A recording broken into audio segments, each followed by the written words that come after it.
Hello, everybody, and welcome to Dattitude, Friday morning edition, episode number 182. He is not Larry Holder. He is Doug Mouton, and I am Jim Derry, and we are set to talk about the Saints against the Colts and the NFL week number 8, maybe talk a little LSU, Alabama. We'll see how it's going.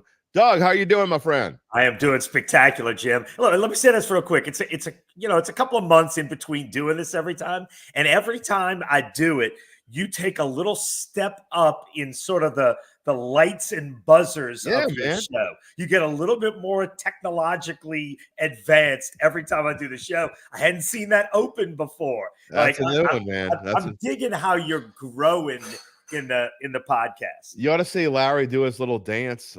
He does a little dance on Fridays. But I would have danced if I wasn't like just drinking it all in at the top of the shit. It's like, wow, we got a lot going on here. I spend way too much time on this stuff. I was gonna say the first time I did the show, it was just us talking.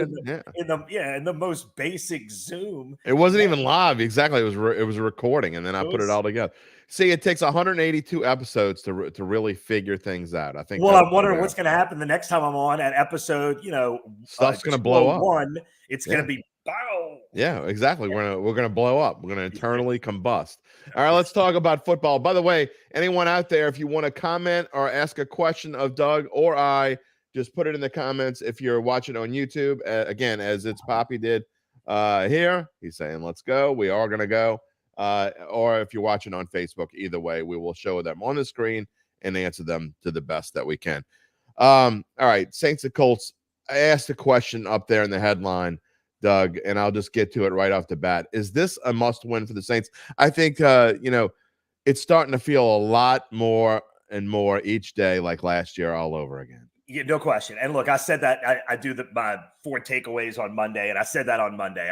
I said, look, you showed enough in Jacksonville. If you want to say it's going to take a little while for the quarterback to get used to things and, whatever.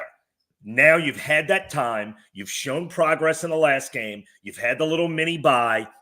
If you can't start showing genuine offensive progress right now, then yes, then I don't see how it's going to start happening later. It's either now or it's not going to happen in 6 weeks. Look, they caught a little mini roll last year on week 13, and they finished strong enough for people to have a little bit of optimism going into the offseason. I guess that's still possible, but to really save this season, to win the division, to get to the playoffs, to do the things you thought you could do, I absolutely agree that you have to see it against a mediocre Colts team.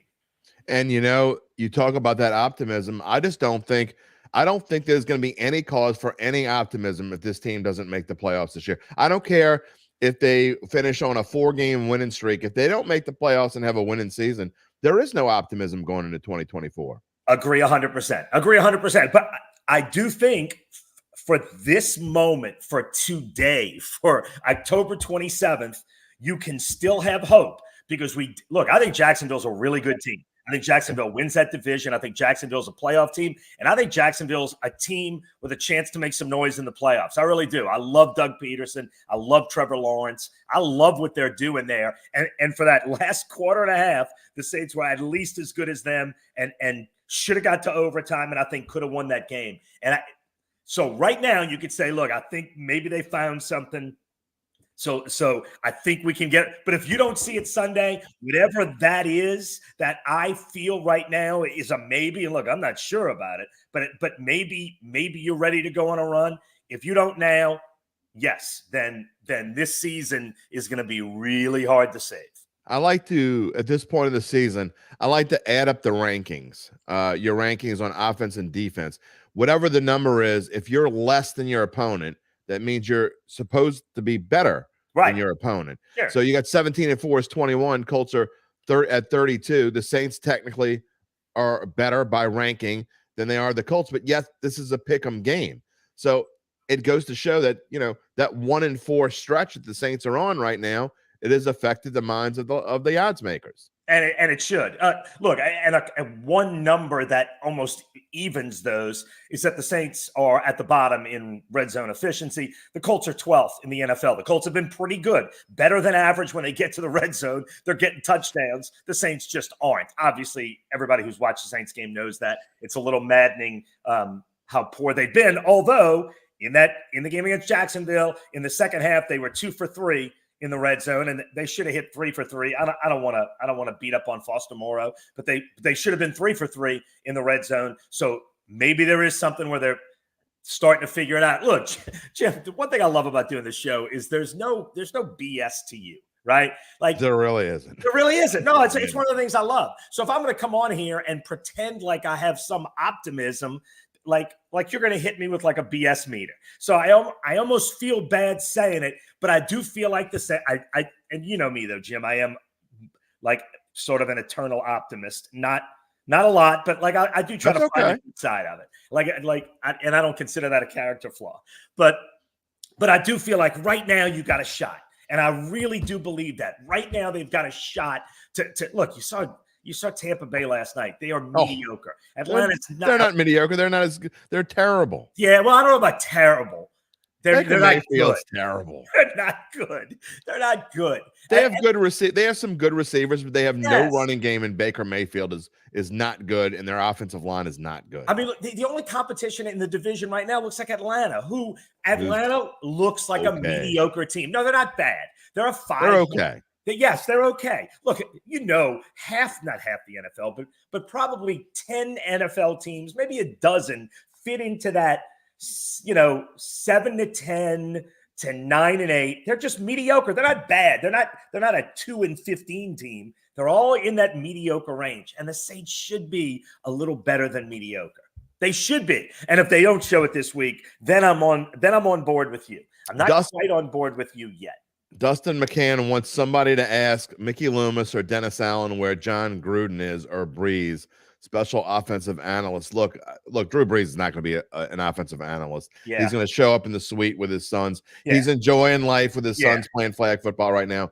And actually, I think Balin's about to start playing high school football if he hasn't already. But Gruden may be a possibility. He's got that thing going on behind the scenes that I don't know if the NFL wants him back. I don't know if the Saints want to bring him in. It's kind of a mess, which is a shame because he'd probably be a great fit to help this team get better. But I don't think either one of those guys are going to help this team very much. And look, mid-season, there's no way you're going to make a mid-season change that's really going to make a difference. I mean, You're all in with what you have right now, like it or not. Now, sure, you could have said that in the offseason. And look, there's a lot of talk among the media members that cover the Saints that the one thing we may see if this season turns out to be another 8-9 is, we're going to make offensive changes and run this through again. Like you may see that in the offseason. I mean, why we have to wait to the offseason? I mean, why didn't they do this before the season? You got a guy who's the offensive coordinator. And I really do. I'm not just saying this. I hate to keep beating up on Pete Carmichael, but the guy didn't even want the job. And we're going into year number 2 with this guy, and it's a mess. I don't understand why he's the OC, and I don't understand why we're still going through this today. So as far as the fans go, I am with them on this. I just don't get this at all. And I'm not arguing that. I'm just saying they are not going to make a midseason change and bring somebody new in. Now, they could switch and let Ronald Curry call plays and try something different that way. And at some point, you got to do that. That could happen. You asked the question about John Gruden. They're not going to bring in a new voice 7 games into the season. That's just not how it works. That's not. I get that, and that's not really what I'm asking. I guess I just don't. I am frustrated because all the talent on this team, and they didn't address so many of their problems. They are so living in the past. All right, Sean Payton's gone. He's never coming back. Drew Brees is gone and is never coming back. You have to address your issues. You can't keep going on status quo. You were 7-10 last year. You were 9-8 the year before that. You went down to 7-10, and you might be worse this year as far as the record goes.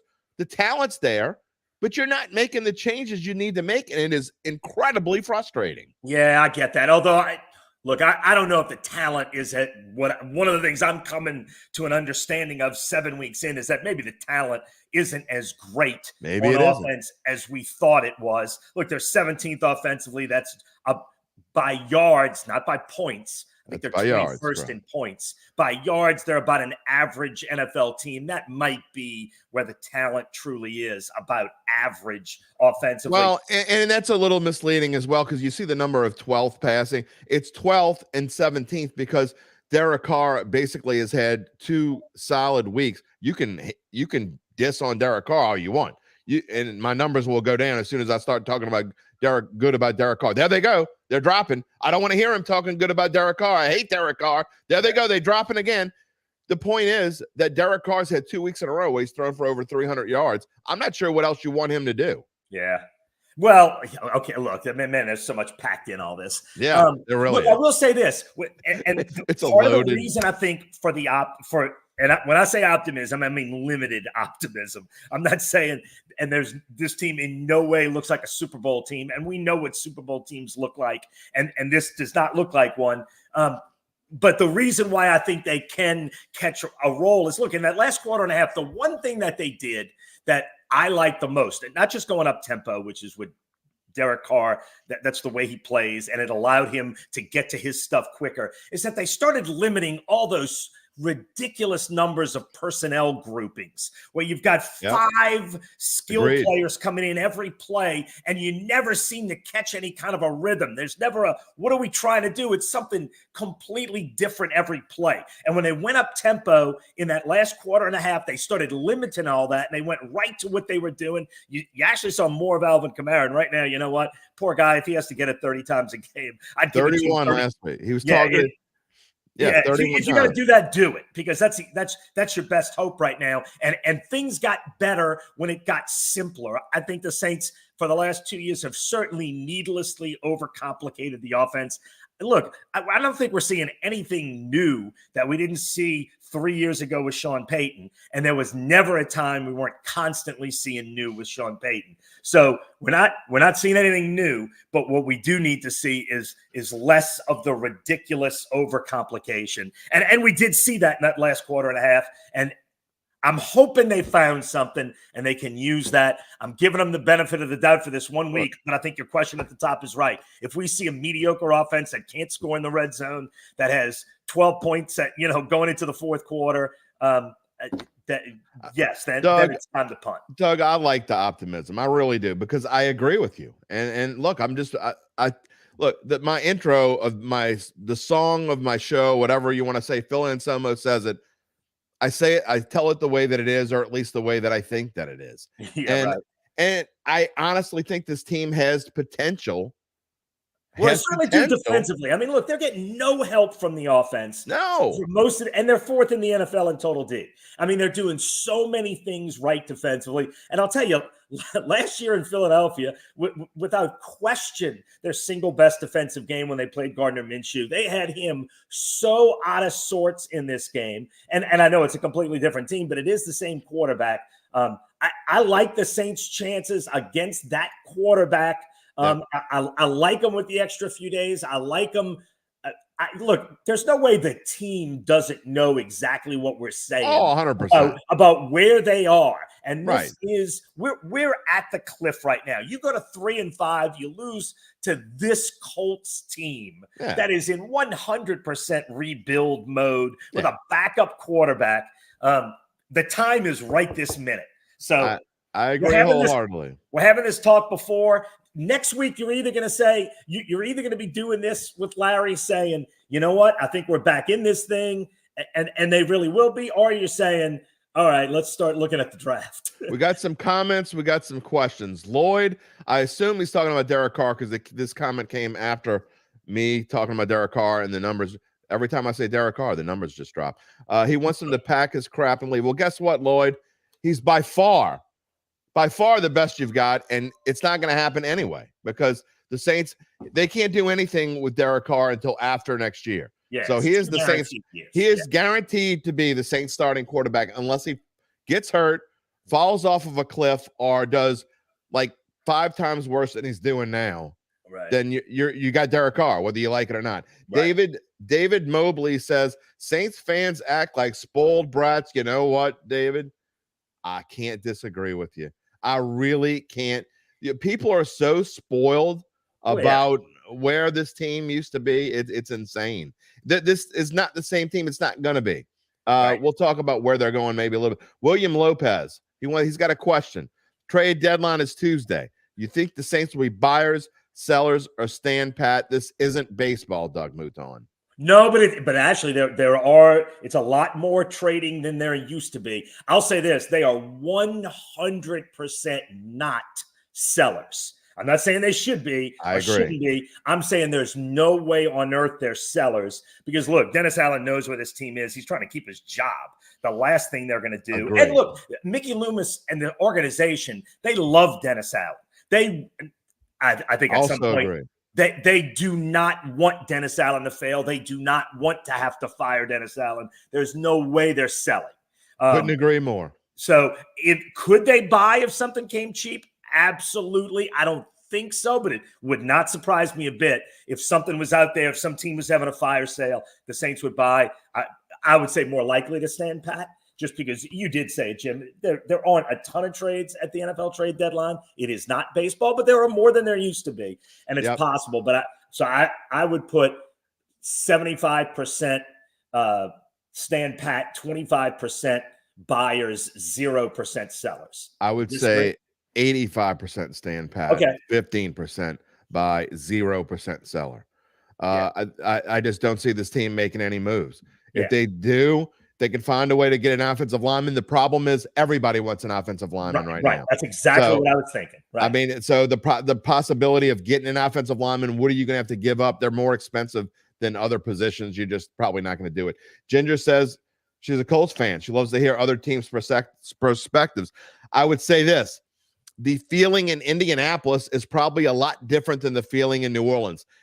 Colts fans probably didn't expect their team to do very much this year. You got a new coach in Shane Steichen who's going to make this team better.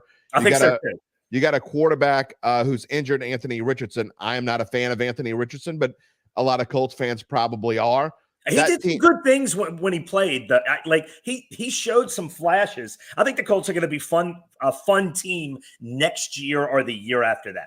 Yeah, we'll see. I'm not a big Anthony Richardson fan at all. We'll see how that goes. Lloyd Riley says Cousins has as many 300-yard games this year as Derek Carr with 11 touchdowns. He also has a better offensive line, Lloyd. Yeah. I mean, you can blame Derek Carr until the cows come home. You could have Drew Brees in his prime back there. But if you can't block for him and you don't give him more than a second to throw the ball, then it just doesn't matter. I'm sorry, it just doesn't matter. Yeah, and look, I won't defend Derek Carr's play because I think he's been average at best, and I don't think he's been quite average. I think he's been about what his numbers are, but it's not just him. I mean, this offense has had problems, and the offensive line is obviously where it starts. And last week was the best offensive line performance we saw, and it just happened to be maybe the most crisp in that after the pick six that we've seen Derek Carr be. Look, Derek Carr, we have seen him make some frustration throws, and the pick six to me was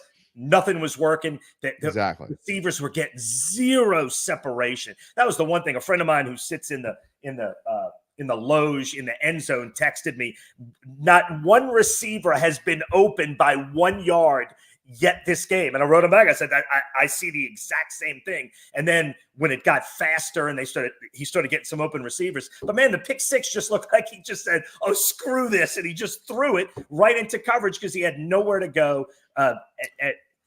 Derek Carr hasn't been the solution, but he hasn't been the whole problem. You know, I was telling you how I appreciate your optimism, and I do, because I would much rather it's closer, believe it or not, even though as down as I am at times, optimism is a lot closer to what I am than this is what I don't like. What I don't like is the fan who was telling me before the season this was going to be a 13-4 team and told me I was insanely ridiculous for picking the Texans to beat the Saints. Then the one who and has changed to, oh, they're terrible. They're not going to win another game. Senior Smith, you may or may not be that fan that I'm talking about, but this is a really long message here. Basically, the gist is when I see we will get the number 1 draft pick, there is no way on God's green earth the New Orleans Saints are going to get the number 1 draft pick. And Dennis Allen is not a placeholder. It's like Doug Mouton said.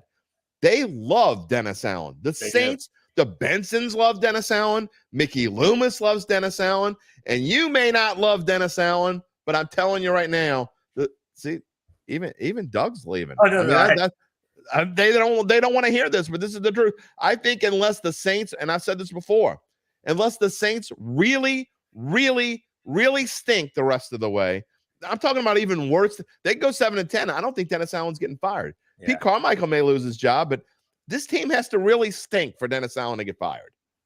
Yeah, and I'm with you on that.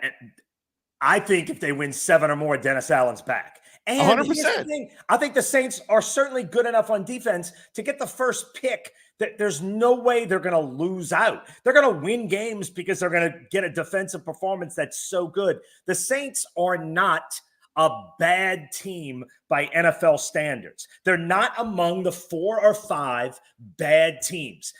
The New England Patriots are a bad team. Still bad teams in the NFL can put a good game together, and they did last week. But against a bad team, the Saints were clearly better. The Saints are a mediocre NFL team. Not bad by NFL. They're mediocre. They're in the middle of that pack. They're going to win. I cannot see this team winning less than 7. You don't get the first pick by being 7-10. And I think that's the worst that can happen from here on out is you win 7 and you're picking in the middle of the pack again. And I do think they can be better than that. I mean, and I think they will. I think they will too. Look, I still think this team, when we're back at the station, we put the red zone on every week. And every week all we say is, man, the NFC South is bad. I mean, it's the worst in football. It's really bad, and they've got the NFC East schedule from last year. It's super. This is like a generational easy kind of schedule. Like you may never see an easy schedule like this again in your lifetime. At least for us old folks. The only thing in their way right now is the Falcons' schedule is actually a little bit easier than the Saints. Falcons have the easiest schedule. It's right? not easier it's easier in terms of win-loss percentage from last year. It is not easier if you go by Caesars Sportsbook, which is what I go by with everything. And you still do. Did you redo that list? The Saints have the easiest schedule in the NFL. The rest of the way. Yeah. All right. Well, there you go. So Lewis is Lewis is living. I don't know. You're living in old land. I mean, you're living in the past, my man. Yeah. It's like a really bad toothache watching the car. He doesn't have time to throw the ball. Yeah. He just doesn't. And look, here's another thing. Dunk was talking about this yesterday on the Saints Insider podcast, that the Saints apparently, they went through all the receivers and all the people on offense. They're going through their Chromebooks or whatever the hell the little touchpad Surface, the Microsoft Surface pads. They haven't been looking at the updates. They haven't been reading the play sheets and the whatever the hell you call them. They're not paying attention. So, I mean, it's like going to class and going to sleep for an hour, whatever you're doing. You want to blame Derek Carr, but the people in this team, Chris Olave and the rest of this bunch that got their heads up their keisters, I mean, they're not paying attention. You can't blame the quarterback because other players have their heads up their asses. Yeah, I don't even know how to answer that. I mean, I'm just say whatever you want, but I'm just saying this, people like to blame the quarterback for everything. The quarterback and the coach gets blamed for everything. In this case, I think the coach deserves a lot of the blame. Oh, but if you got guys who aren't looking at their updates, what do you want the quarterback to do?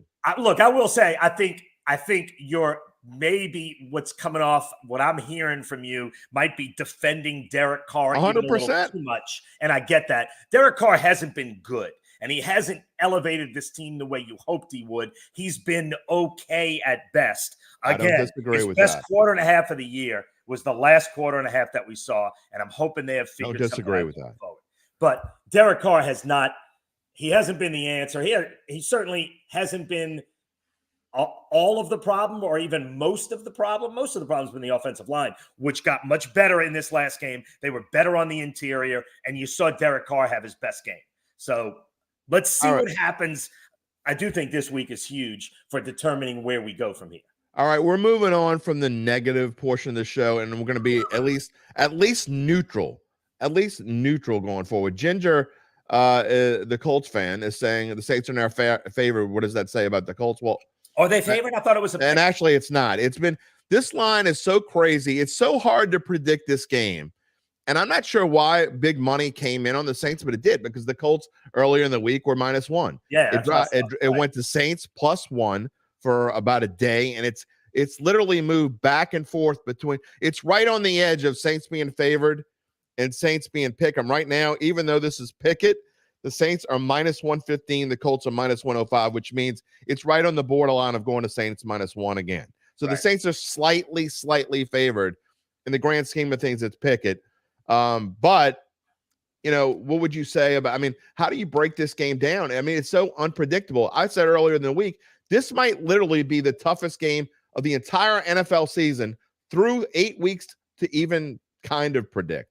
Yeah, look, if you give me $100, and this is the way I like to phrase this question, give me $100, you got to put it on one of these teams. Yep, you got to. You keep it if you win. I'd put it on the Saints, and to me, it simply comes down to this. And you sort of said this. Look, the Colts knew going into this year they weren't winning a division. They weren't going anywhere. They're actually 3-4. They're almost 500. Like, they're doing fine. They're doing okay. Yeah. This is where they expected to be. Now they don't have their quarterback, so they're playing. They're trying to learn personnel, whatever. The Saints right now should be, and I hope they are, should be desperate. Should be on the edge. They thought they could contend. And look, you listen to them in training camp, and they thought they could be a team that could make noise in the playoffs. I thought they could be from the beginning a team that wins the division, and I still think they can be. The Saints should be significantly more desperate than the Colts. And obviously, desperate should win. So if you force me to put, and I think the Saints are a little bit better overall. If I had to bet on these two quarterbacks, who would I rather in a one-game situation? Derek Carr, Gardner Minshew. 100%. It's not close. Come on. And so, yeah. So if you give me $100, if I had to pick a quarterback in this division that I would take, it's not even kind of close. I'm not talking about maybe 3 years from now, Bryce Young may end up being a better quarterback than anyone in this division. That's fine. But I'm talking about right now. If you're asking me right now who I'm taking as a quarterback in this division, 4 teams in this division. I watched Baker Mayfield last night. He's awful. Now, he busts his ass. I give him that. He tries, he wants to be good. And he really does. He outplayed Derek Carr in the game in the Superdome. There's no question about that, but the Saints didn't show up. Right. The entire team didn't show up that day. Right. So, they could play 10 times, and that might be a 1 out of 10 thing. I don't know. The Saints are clearly the best team in this division. Whether they end up winning it or not, I'm not certain. Right. But I will say this. They're plus 200 right now in the NFC South. And look, I tell it the way that I think that it is. I think that's a bargain. I think that people should go to the window and go cha-ching. Give me the Saints plus 200 to win the division, because if they play this division from here on out and they do it like 10 times, the Saints are going to win a bare minimum of half the time. Huh. So, if you're going by math, the Saints are a bargain, in my opinion, at 2-1. So you like the Saints this Sunday? If I do, and for almost the same exact reason what you said. I think the Saints' backs are up against the wall. I think they know where they stand. That doesn't always equate to success, but I think the desperation, you either do something with this team this week or you start going down a rabbit hole that you're not going to be able to climb out of. To me, 3-5 with this schedule, I said this before earlier this week, I just don't think you can climb out of it. Because, look, you could easily come home and lose to the Bears if you lose this week. Yeah. And then you got Minnesota, who you're going to have a tough time defending. And their defense is much better. So I think it's a must-win. I put the question up there, and I do think it's a must-win, and I do think they will. I do think they will win. Yeah, and look, I said that Monday night. I think the whole season now it comes to this week. I think you got to go at worst 2-1 on these 3, and you mentioned what they are: the Bears and Minnesota before the bye. You get to 5-5 for the bye, which might have you in first place, or might have you tied for first place. You get to 5-5 for the bye, and then you figure it out on the second half. I think that's the worst you can do to get anywhere near where you want to go, and to get to 5-5, because Minnesota is going to be tough. I mean, look, Minnesota's a pretty good team, certainly not real good, and probably not a playoff team, but they're not bad. And you're going there. They beat you last year in London. You got to win this one. You just have to. I really agree. I agree wholeheartedly. By the way, Ginger, she said she's the only one. I'm not sure which of our 8 or 10 social media channels you're watching on. She said she's the only one in. You're the only one in that channel. That we literally have 8 or 10 different channels. So Ginger, that's why you might be the only one. I don't know which one you're watching on, but we're all over the place this morning. And when we're done with this, I will add my monologue, which I've had a lot of negative monologues the last couple of weeks. I mean, what do you expect? You want maybe roses and sunshine? You're not going to get it from me when they stink, and they've stunk. So yeah, I've been pretty ticked off. So I'm just telling it the way that it is. If you look at the matchups this week, I think it is a good matchup. Look at the Colts defense. They rank 19th against the pass. They rank 21st against the run. I think that this is a really good match. You talked earlier about Alvin Kamara. You don't want to give him the ball 30 times a game. It's going to break him down. You're going to wear him down eventually. But I think Jamal Williams might play a more significant role in this game because he was coming off the injury last week. He only touched it 4 times. I think you try to work him in. I think he touches it 12 to 15 times this week. You take some of the load off of Kamara. I actually think, and you simplify this offense and let Derek Carr actually do more. Yeah, and there's no question. Put more on him. What you're doing is not working. Look, the one guy who I liked preseason that I think can do good things that we haven't seen yet is Juwan Johnson. He's been hurt. I'm hoping Juwan Johnson plays. I do think he can make a difference in the offense. You saw how many times Derek Carr threw to the tight end when he was up tempo last week. He threw to Taysom Hill so many times. And Juwan Johnson, I think, is a much more natural pass catcher and can do more things. I do think he can help the offense. I still think this offense can be pretty good. But I feel like an idiot saying that because we haven't seen it yet. But really, all it takes is I think you're right. in the red zone, and then you're an average offense. And if you're an average offense with that defense, you're going to win games. To me, the most stunning breakout this year is Granderson has been unbelievably phenomenal, good and so much fun to watch. See that guy emerge 45 pounds bigger than when he got to New Orleans, and a legitimate terrific player that nobody nationally is seeing because the Saints are playing all noon games because they've been so problematic so far. Wouldn't it have been nice to know that Carl Granderson was going to do this so this team wouldn't ineptly waste a second-round pick on Isaiah Foskey and could have gone and got shored up the offensive line a little bit? Yeah, you could look back and say that, if you could have predicted Granderson was going to do that, you wouldn't have, because Granderson is the guy they were looking for. They were looking for a more athletic, almost not a traditional. Cam Jordan is a traditional defensive end, a guy who can play all 3 downs. They were looking for somebody faster who could defend the edges a little better against the Anthony Richardsons of the schedule. And Granderson sort of is that guy. He is athletic. He's not as big, although now he's 45 pounds bigger than when he got here. And just watching him explode has been so much fun. Overall, the defense, which no one talks about, has done so many good things at every level. I would love to see the offense just get good enough so the defense can start to get some recognition for how good they've been. You're not as sarcastic as I, but do you foresee Isaiah Foskey being the next Peyton Turner? Oh, jeez. Oh, God. I mean, he wasn't a first-round draft pick. No, he's a second-rounder. But I mean, that looks like, and I said it, I was incensed when they picked him at that spot. I mean, why the hell are you picking another defensive lineman? And I don't care about hindsight being 2020. That is not. I didn't think the Saints needed. Look, Brian Bresee has been a pleasant surprise. Okay? Yeah, no, he's been terrific. He's played well. And he's still learning. He's still barely on the upswing of where he's going to be. And man, you see the spin moves sometimes from this enormous human. He is going to be a really good player. But did you really need to draft another defensive lineman in the second round? Look, blame me. I actually did. And in fact, the guy that I picked that I thought they would take at that pick was B.J. Ojulari of LSU, who went right after the Saints, who is basically the same guy. He's a smaller edge rush defensive end who is made to run down quarterbacks. What's that? Except he's better. Well, he's better. Foskey hasn't played yet.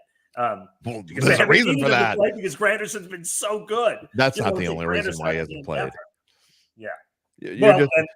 Doug Mouton, everybody, for those who don't know, I mean, is a super nice guy. He's not going to he's not going to say what I'm trying to lead him into the rabbit hole of saying. He's well, just but not I don't know how you could say that about Foskey. He hasn't played yet. Like he I know really hasn't been on the field. Well, he was trying to play in preseason. That didn't work out. Sure, but yeah, based on what you've seen, there's no way you can call him a bust at this point. Are you ready to call Peyton Turner? And look, Peyton Turner has played well. I was about to say, when you said Foskey. So you're not going to call Peyton Turner a bust then? Yeah. Not yet, but he's real close. There you go. That's all I'm asking. But Peyton Turner has actually shown flashes of. You see that he could be, if he could ever stay on the field, could be a good player. We haven't seen that from Foskey yet. You know what I mean? We haven't seen the upside from Foskey yet. We've seen the upside from Peyton Turner in the 3 games he's played in his NFL career. Dustin says bust. What about Trevor Penning? Oh, you consider him a bust yet? Yes. Well, yeah. At this point, I mean, the fact that he couldn't play over, and look, Cam Irving, if you watch the game, did not do a bad job. But the fact that you're playing somebody you picked up off the streets 2 weeks ago in front of your first-round draft pick from last year says everything you need to say. And, I didn't ask on Sunday because it was right after the game. But on Monday, I asked Dennis Allen. I said he does a conference call. I said, was not playing Trevor Penning more than just his production? And what I was asking was, is this some kind of discipline? Yeah, I'm glad you asked that. Someone needs to ask those kinds of questions. And he actually said, no, we really thought he would benefit from watching the game. Like, no, there is no discipline. He's just that bad. He's just been playing that badly, that they thought this guy off the street would do a better job. This is 2 years in a row now. Your scouting department, honestly, has let you down. I'm just going to say it. I mean, I don't think Peyton was the greatest drafter on the planet. He really wasn't. But since he's gone, this is 2 drafts in a row now where this team is, in my opinion, not done a very good job. Again, Brian Brisset, to me, is a pleasant surprise, and he's played better than I expected. But really, go down the list. Find me someone in these 2 draft classes that you say, man, what a pick. Yeah. Just find me one. No, I'm not arguing. I'm not ready to throw in the towel. Certainly on Foskey, he hasn't even played. Man, Penning has been, it's been rough. I mean, do we really need to see as much? I mean, Penning is killing me. Yeah. I mean, look, at some point you just say, you know what? We made a mistake. We screwed up and move on. Stop. Well, I mean, you don't do that now while he's under the rookie contract. But it's rough. No, you just keep putting him in and losing and getting your quarterback killed. No, or not playing him. Yeah. Man. Yeah. And look, Ryan Ramczyk's back this week. So in theory, this week he's not playing. I don't know whether they play Cam Irving or Andres Pete at tackle. My guess is you play Irving. He was a little better. I thought he played. I actually thought Irving played pretty good. I'm like, who is this guy? He's actually competent, I think. Well, the real improvement on the offensive line, especially in the second half, but really the whole game, was I agree of that offensive line. I thought Eric McCoy and Cesar Ruiz and Max Garcia at guard. I thought the 3 of them did a really nice job all game. And Derek Carr had room to step up and throw. I thought it was the best game from the interior, and the interior is all good for this week. I also am gonna say, and I can't believe I'm saying this, but when he's been in there, which hasn't been a lot, I think that when Andres Pete has been in there, he's played okay. I'm not gonna say great. I'm not gonna say great, but I think he's played okay when he's been in there. Not $54 million. Okay. No. Well, and I will say this too: if the interior plays well, you get Ramczyk back. And look, this is not. Ryan Ramczyk is not the Ryan Ramczyk of. Oh God, no, not even close. He's not, and he's not going to be. No, never again. He's never going to be that guy again. But he can certainly be at least okay, at least pretty good. And if Andres Pete is your weak link, you can roll extra help. Yeah. You can chip. You can leave a tight end there. You can help one guy. The problem has been for most of the first 7 games, if you got 3 or 4 guys playing poorly, when you got Eric McCoy getting beat up the middle, there's literally nothing you can do because you're not going to, in theory, he should be your best offensive lineman. He is the best offensive lineman. There's no question. You can't roll help to 4 guys on the offensive line, but you can give help to 1. So I'm hoping you get Ramczyk back. You saw improvements on the inside, and you saw how much better Derek Carr played when the offensive line just gave him a little bit of time. He's got a quick trigger. He can get rid of the ball. Again, it's all coming out this week. Let's see what happens. I like the possibility of what could happen if you get that straight. You get there. Let's just see it. I mean, like I said, I feel stupid saying it, looking at you. But I think they beat Indianapolis. I think they can't. I don't think they're ever going to be a great team this year, but I think they can be a pretty good team. No, I think they could still be a playoff team because I think they can win this division. I think they can still. I'm not saying they're going to. I'm not going to predict 9-8, but I mean you got to go 6-4 the rest of the way. And the haters and the miserable people on the planet. And I'm sorry, James Webster, you're one of them. Fire Allen's ass. I hope we lose. If you're a Saints fan, what could you possibly think is going to come of hoping your team lose? Now, maybe you're not a Saints fan, okay? But there is zero, and I mean goose egg zero that comes out of wanting your team to lose. It does nothing. Firing Dennis Allen is not going to make this team better.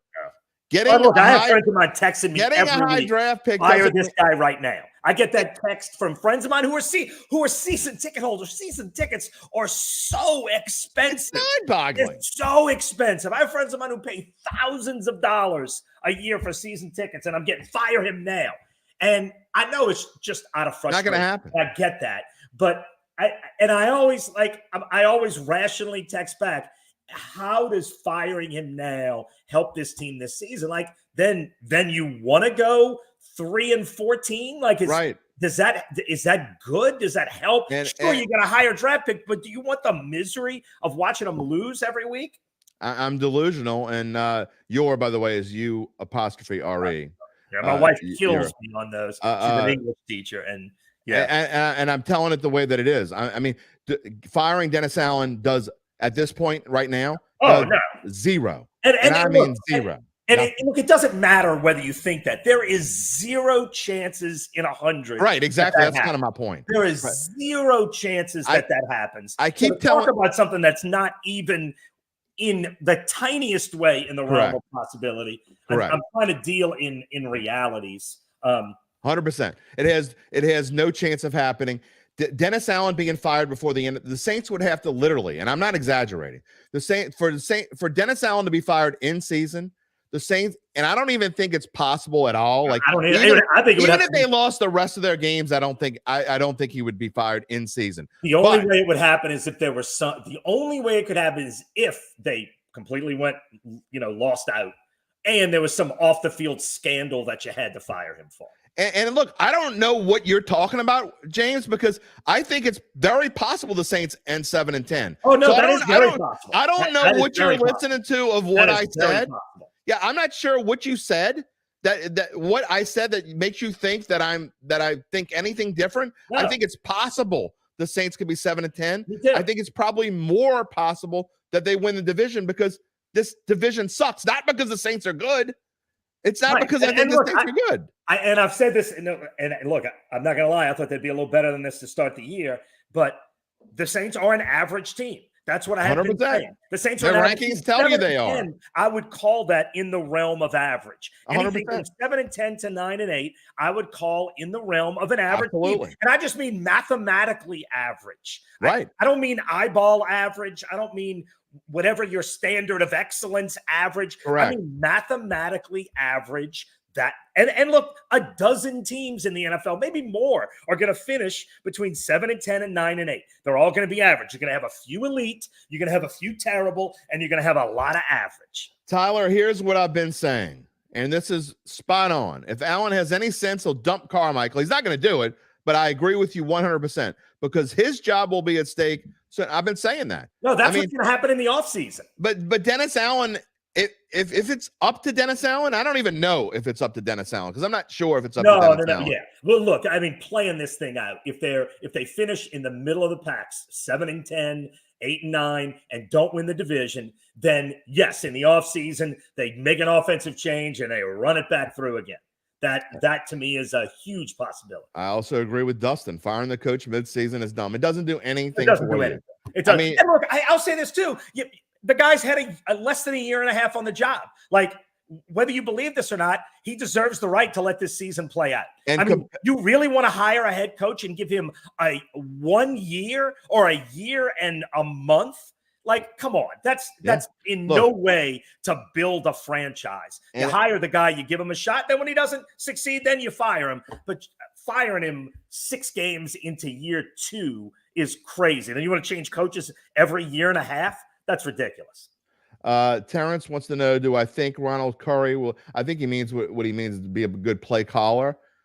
And my answer to that is I have no idea. Yeah, I don't either. Right? I mean, I don't think there's anything with, you might as well try it. Yeah, no, well, that's where I am. Although, like I said, I'm hoping the simplification, because look, the guy who shoots games for us, a guy named Adam Ney, who's a proud Rummel Raider, and he shoots games on the field. And Adam was the first one to say this, and he said it like 3 or 4 weeks ago to me. And we sit around the office and talk about what the hell sometimes. And Adam's the first one to say, they got to get rid of 8 guys running in and out of every play. No one's catching any kind of rhythm. Nobody knows what they're doing. And so that's been sitting in my head. And then last week, when they start going up tempo, I'm looking at the sidelines, and there's nobody coming in and there's nobody going out, and they're popping down the field, slightly up tempo, losing all the. That's the first question I asked Dennis Allen after the game was, did you find something was not make? Oh, actually, I asked Derek Carr, was not making all the personnel changes. Did that help? Like, to me, the simplification and the up speed is exactly how Derek Carr needs to play. I'm hoping they found something in that will translate going forward. If they didn't, then yes. Then by if they're 3-5, let Ronald Curry call plays and let's move on. I'm going to stop showing some of these comments because obviously people either A, aren't listening, or B, don't know how to listen. They're kind of like my 12-year-old.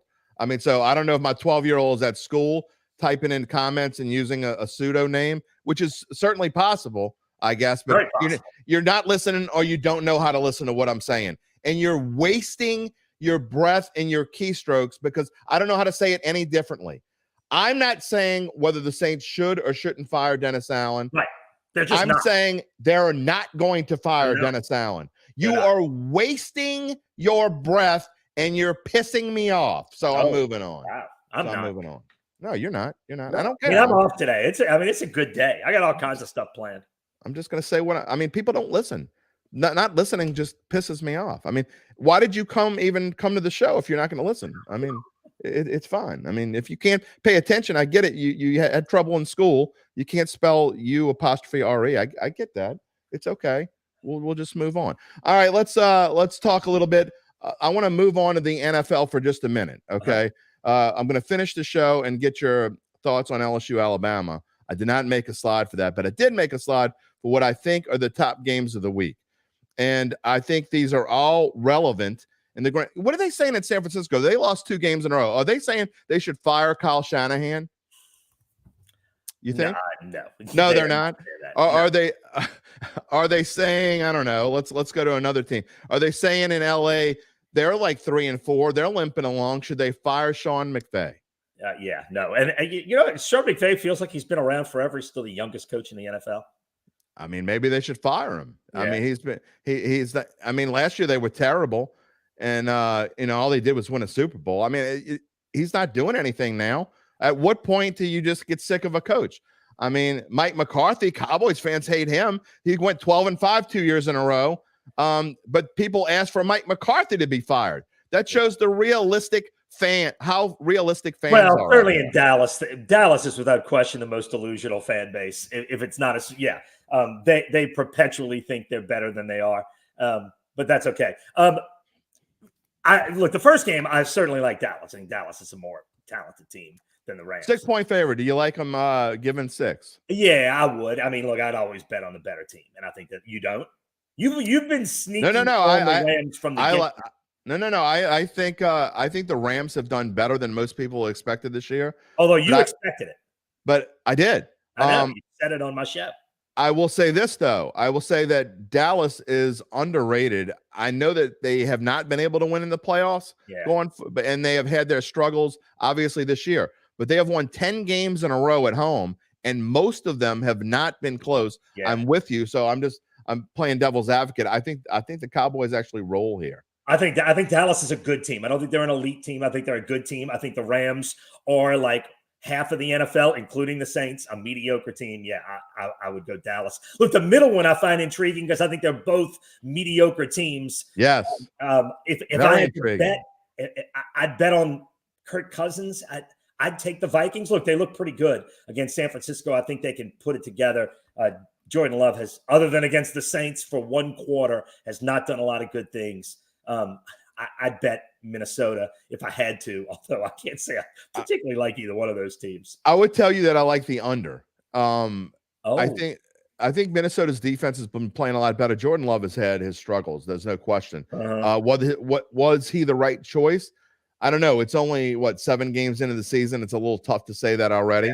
Yeah. But I don't know, man.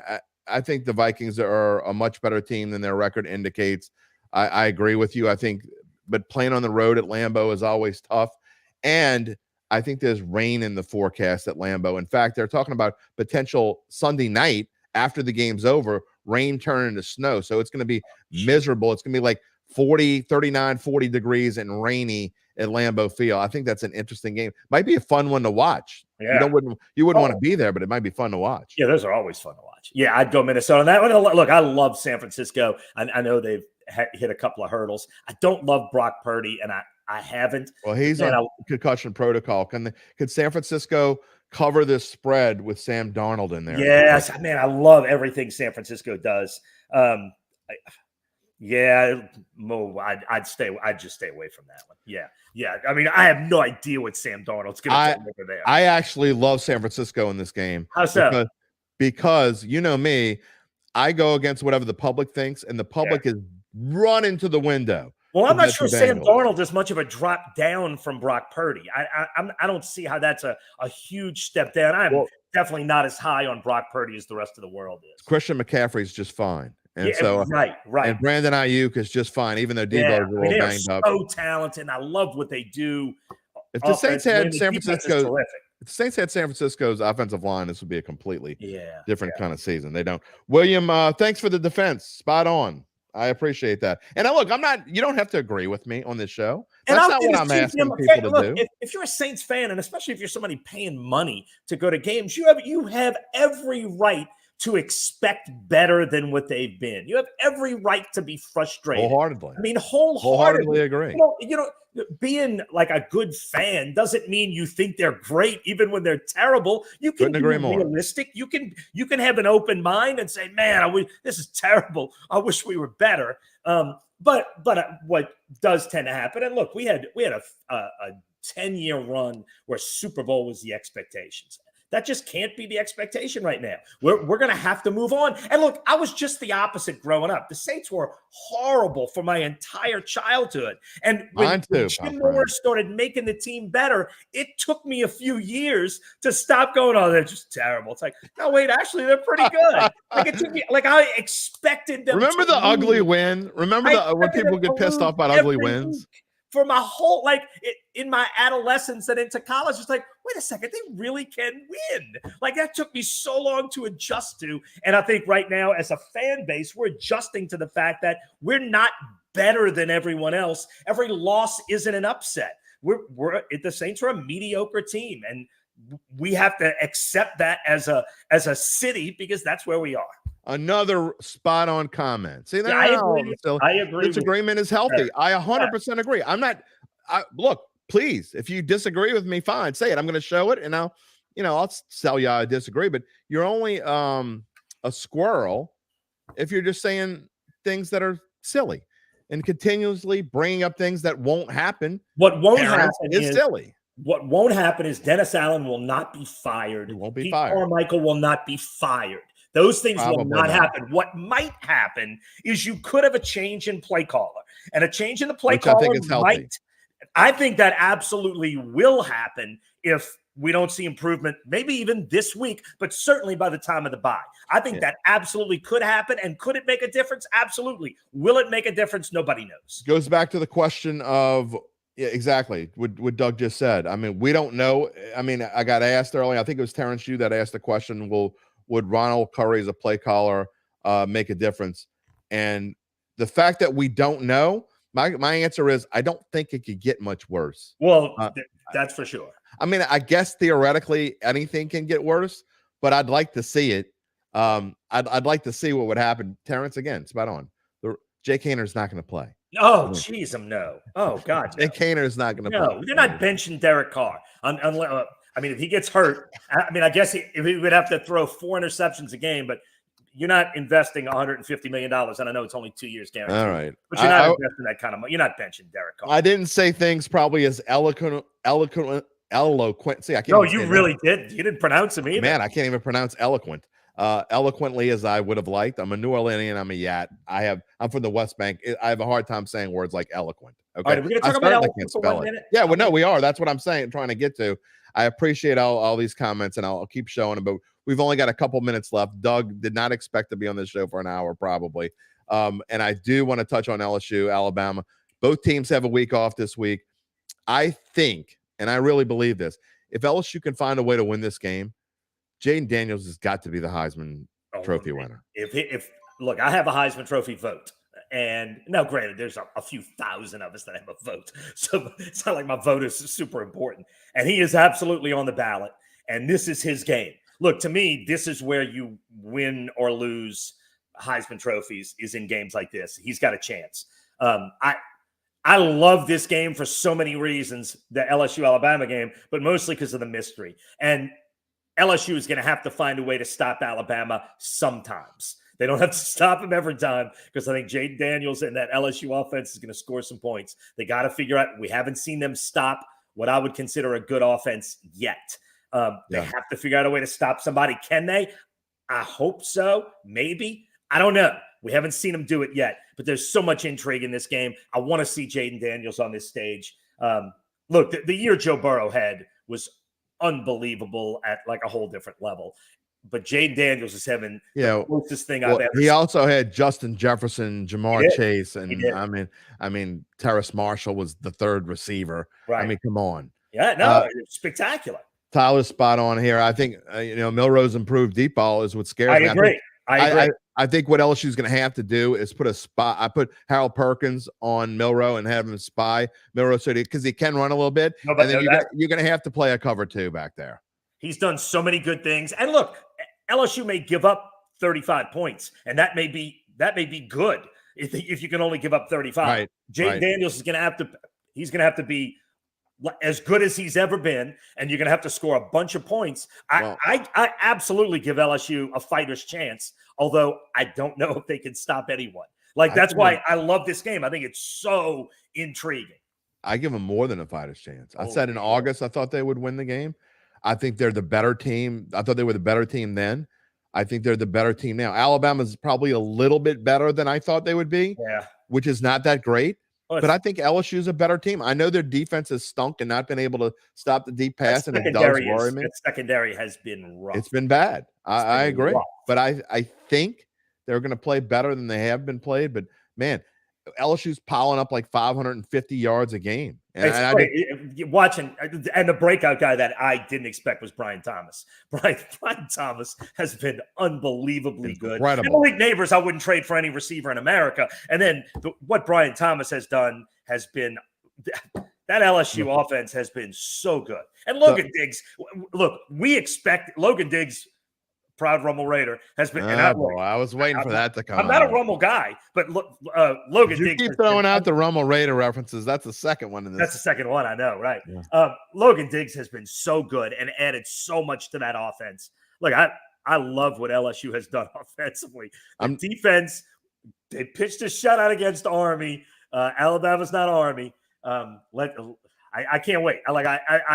So many different results would not surprise me at this point. But I certainly give LSU a fighter's chance. I'm just going to say Jamar Chase was a Rummel Raider, but he lived in Harvey, and he should have been a Shaw Eagle. Yeah, that's all I'm going to say there. And I will say Shaw is grossly improved in the last 2 years. Oh, yeah, they have.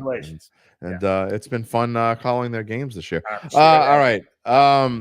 Look, again, the key is stopping Milroe from throwing. I think you can give up maybe 2 long passes, but to me, that's about the maximum. You give up more than 2, you get torched like you got torched against Ole Miss. Yeah. And look, I said also in the beginning of the season, I just didn't think Florida State was a good matchup for LSU. They have big physical receivers. Alabama doesn't necessarily have the same kind of receivers that Florida State had. I think that this team has learned something. You would hope so by now. So. But but learning something and just having the talent to do it are different. And LSU's secondary has not been good. Look, they're going to give up points. You just have to outscore them. And I think they have a shot to do that. Absolutely. All right, before we go up, look, if we're having this talk in Alabama, you're saying the same thing. We just got to stop them a few times because I don't think they can ever stop us. All right, I'm gonna go before we leave. Rayfield asked a question a while ago, and then he said he just started watching. So I'm sorry about this. I will throw your question on. I'll let Doug answer it. He wanted to ask if Drew Brees got hired as a coach, and we did talk about this a little bit. What we thought, I don't think either one of us thinks it's possible. But I don't think Drew Brees wants to. There's that kind of time investment, so I don't think it's possible on that end. And B, I don't think they bring in anybody from the outside. And I know he's obviously the longtime Saint, but he has not been with this team for a couple of years. I think there's zero chance they hire someone from the outside, and I think there's zero chance that Drew Brees wants to do that right now. Listen, you're talking about automatically jumping in to 80-hour work weeks. Like there's a he's been there, done that. Been there, done that, and earned a couple $100 million so he doesn't ever have to do it again. I don't see it as possible from multiple angles. I think Drew Brees is enjoying time with his kids, and I don't blame him, to be honest. I mean, at some point you got to look. I know how much Doug and I joke about how much time we spend during football season doing the things we need to do. I can't imagine what it'd be like being a coach or a player. I can't imagine less than an 80-hour work week. And there's you sleep in your office. Drew Brees wants to go back to an 80-hour work week. I mean, some of my best friends are high school football coaches, and I know how much time they spend in their offices. Me too. And Hank Tierney he sleeps and I'm not exaggerating, he sleeps at school 3 to 4 times a week. And then I do that all the time. Yeah. Exactly. So it is what it is. And that's just a tough life. And people don't want that. Doug, talk about what's going on at Channel 4. This is a huge week coming up for WWL. Yeah. I mean, for us, it's a great week. We have next week first of all, I'm going to Indianapolis tomorrow, which I'm honestly not thinking about a lot right now. And then I'll be on 4th Down on 4 Sunday night from Indianapolis, hopefully breaking down a win where the Saints figured something out offensively and had a good day and scored touchdowns. And then next week, we have a Saints special leading into the Bears game on Thursday. Then we have the prep show on Friday. We have an LSU post-game show on Saturday after the Alabama game. And then we have the Saints. So we have the LSU game on our air Saturday night, and we have the Saints game on our air Sunday at noon, and then 4th Down on 4 next week, Sunday. So we have, from a sports standpoint, we have 4 shows in 4 days, and it's a great week for us. We have the LSU game. Can't wait for that. We have the Saints game. And you said Too bad it's not sweeps week. Too bad it's not sweeps week. Yeah, it is. It is sweeps week? Yes, of course. It's the beginning of November. And oh man, well, this is rolling at the exact right time. I've done this long enough where I try not to worry about that kind of stuff. Like, you just do your job the best you can all the time and not worry about doing something. Do your job, Mouton. Do something special for sweeps for November. What are we gonna do special? How about we just do our job all the time? Well, so you're basically saying, and I have friends at every local station in this city. So I actually do. Oh, yeah. I'd actually consider you a friend. Yeah. So, I do too. I'm just kidding. You could literally turn your television on whatever service you use on Channel 4 on Friday night and not turn it off until Sunday when you go to sleep. Oh, how about that? Seriously. I mean, that's a lot of great local programming. It is. Well, and look, it's the SEC doubleheader. Look, LSU, Alabama. Seth is going to the LSU Alabama game, and then Ricardo and I will be at the Saints game on Sunday. Okay. It's a fun weekend, and man, we're gonna know by the end of next weekend, we're gonna know so much more about the LSU season and the Saints season. Look, the Saints have got to win this week, or else this show is going to have a whole different tone. Oh yeah, next week. There's no doubt about that. People are going to stop watching me. They're like, I can't listen to that jackass again. I just can't listen to him anymore. Except I mean, that's where they're going to be. Speaking of all that, you can, when this show is over, if you haven't had enough of me, you can go and find wherever you find your podcast, search for Dattitude. not only will we have this entire hour and 5-minute tete-a-tete, but we're going to have I'm going to add my monologue, which I'm actually going to keep short today because I think we've pretty much said I had the most listeners, except for the Mickey Loomis show that we had last year. We had the most listeners the show has ever had for after the Saints lost to Jacksonville. They wanted to hear me rant. I have no idea why, but the most listeners the show's ever had. They wanted to hear me. Nice. So maybe people do like to hear me pissed off. I don't know. But all right. Well, if that's true, don't be angry for the effect. You know what I mean? Like, oh, people want me angry. I'm going to be fake angry. Like, dude, if I ever turn on here and I feel like you're being insincere, that you and I can have a problem. You have known me for about 15 years. Have you ever known me to be insincere about anything? I've never heard you say what you just said. Oh, people like me angry. Don't start. You don't think I just learned that? You think I just learned that? No. All right. Yes, I have never been insincere about anything. Let me say this too. There are a million people in our business who do fake angry because they think that's what people want. No. And it's the easiest thing. It's the most unauthentic, easy to see through. But some of those people make a lot of money. If you ever do, I was actually just stating a fact. The day I'm insincere is the day I'm going to quit this job. I don't know how to be anything. All right, fair enough. Fair enough. I'm with you. And I'm sincere to a fault. I felt better about this. On the sidelines before the game, I was talking to Jim Mora. He was doing stuff for Channel 6. Right. I've known Jim Mora for a long time. And I was talking to Jim Mora, and I said, you give the Saints any chance? He said, I always give the Saints a chance. He said, you don't? I said, no. I said, I think the Saints get run over tonight. I think they lose big. I like this Jacksonville team, and I think the offensive line gets destroyed, and I think the Saints lose. Like, I was as low as I've been on the Saints pregame. And I came out of that. Well, look, the one question I asked Jim Mora, I said, Jim, have you ever had a team 6 weeks in change who they are? Like, by 6 weeks into the season, you know who your team is, right? And he said, yeah, you kind of do. Detroit did last year. Yeah, right. For sure. But coming out of that game, I felt so much better about that team. Everybody else in the press box, like the TV people, all leave with about 5 minutes left to get to the post-game locker room in time. I didn't leave. And I can't remember who it was. I think it was Scott Shanley sitting next to me, said, did you not leave because you think this game's going to overtime? And I said, I'm positive it's going to overtime. Like, by the end of the game, I felt so much better about the Saints team than I did before the game.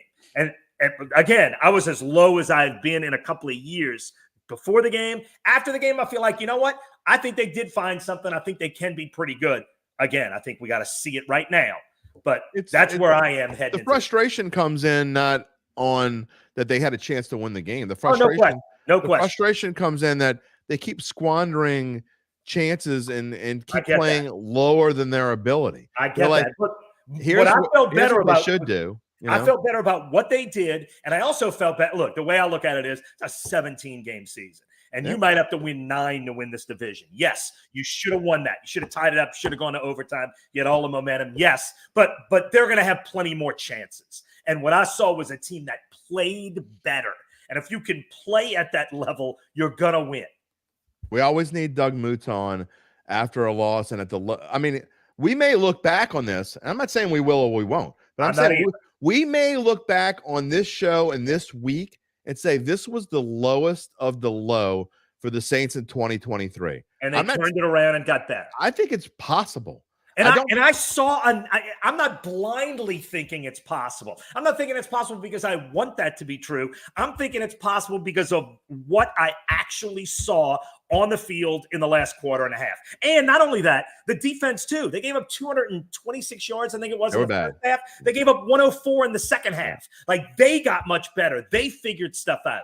And Doug Peterson is a terrific offensive coach. And the Saints figured it out and shut him down and got better offensively. Again, I'm not saying it will happen, but I am saying it's possible that it can happen. I will say this, and I said earlier, this is the toughest game maybe in the NFL all year to predict.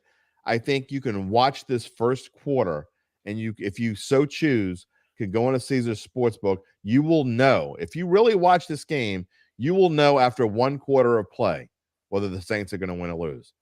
They may not be winning, and you still think they're going to win, right? And they may be winning, and it feels like they're going to lose. But I think you'll know one way or the other after one quarter on Sunday whether the Saints are going to win or lose. Yeah, and look, everything's more fun if they're either going to show up or they're not.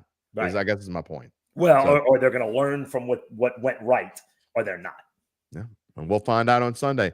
Doug, thank you so much for joining us. It's always fun. I'm sorry I got a little bit, I don't know, a little pissy there. You did a little bit. You started yelling at people who were listening to you. That's one thing I would never do. I know you would never do it. I just the guts to do that. I'm like, anybody who wants to tune us in, I want to thank people. Hey, yeah, thank you for watching us. Oh, no, I appreciate people watching, but you know what? If you piss me off, it's just like in real life. I'm just going to let you know. Look, I worked at a TV station once where we were following Monday Night Football with a newscast, and I asked the guy producing the newscast, I was like, what are you leading the show with? And he said, I want to lead with a quiet story. So in case anybody falls asleep, they don't change the channel and we get the rating credit for them watching us. Like I'm hit on the end where we're just trying to hope, pray people don't turn. Oh, yeah. And look, some people like the abuse. Yeah, look, we can still be friends. Even if I yell at you, you can yell at me back. We can ask Mike Triplett. Remember Mike Triplett? You're right. Mike Triplett and I have been mad at each other before. No, oh God, you and Mike. But you and Mike Triplett, I thought were going to fight. I thought you were going to physically fight. And we're great friends. And you're both significantly bigger than me. And I've learned the hard way growing up. You don't fight out of your weight class. Billy Peacock taught me that hard lesson in eighth grade. Just don't fight out of your weight class. So when you and Triplett were getting ready to go at it, I'm backing up. No, you feed me Dragos. I'm not gonna tick you off. All right. We'll see you soon. I don't know when, but sometime within the next month or so, we got to have you back on the show. I always enjoy when you come on the show. Yeah, it's fun. We have like this, back and forth. And look, I bought this microphone so my audio is better to do your show. I bought this microphone just to do your show. I need to buy a light because you're so much prettier than me. Well, I know, but I'm only halfway there. I need to buy a light because I'm so dark. The next time I need some optimism, I'm absolutely going to call you. I'm telling you, if they lose this week, I can't really deliver that. All right, well, we'll see what happens. Doug Mouton, ladies and gentlemen. Again, go search for the Dattitude wherever you find your podcast. We will be back by Monday. I'll have Derry's down. Win or lose, I might be happy. I might be whatever. I might be mad. Who knows? We'll find out. Derry's Dime coming up on Monday. Thanks, everybody, for watching. We'll talk to you Monday and then live again next Friday. Have a great weekend, everyone.